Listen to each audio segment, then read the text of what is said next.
எனது ரகுவரன் நடிக்க முடியாம திணறினாரா? என்ன நடந்துச்சு தெரியுமா? நடிப்பாரக்கன் ரகுவரன் கிட்ட ஒரு கேரக்டர் கொடுத்தா அது அந்த படத்துக்கு பிளஸ் பாயிண்டா அமைஞ்சிடும்.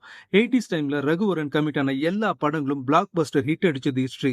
கூட நடிக்கிறது யாரா இருந்தாலும் அவங்கள அவுட் ஆஃப் ஃபோக்கஸ் ஆக்கிடுவாரு. அப்படிப்பட்ட அவரே நடிக்க திணறதா ஷேர் பண்ணியிருக்காரு டைரக்டர் கே.எஸ். ரவிக்குமார். அவர் பேசும்போது, புரியாத புதிர் படத்துல காலையில 7 மணிக்கு வர வேண்டிய அவர் 11 மணிக்கு தான் வந்தாரு. 8 பக்க டயலாக். அவர் லேட்டா வந்த கோபத்துல எல்லாத்தையும் கிழிச்சு எறிஞ்சிட்டேன்.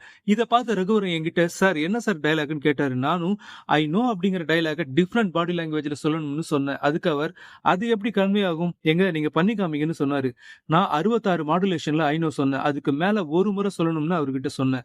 ஐ நோன்னு நிறைய முறை சொன்ன அவர் ஒரு கட்டத்துல முடியாம கட்டுன்னு சொல்லி சிகரெட்டை கீழே போட்டாரு. நான் லோ ஆங்கிள் அதையும் ஐ நோன்னு எடுத்துட்டேன். ஆக்சுவலி அவர் சொன்னது 34 ஐ நோன்னு தான்னு ஷேர் பண்ணாரு கே.எஸ். ரவிக்குமார். ஆக்சுவலி அந்த ஒரு படம் ரகுவரனை புகழோட உச்சிக்கே கொண்டு போனது ஆச்சரியத்தோட உச்சம்.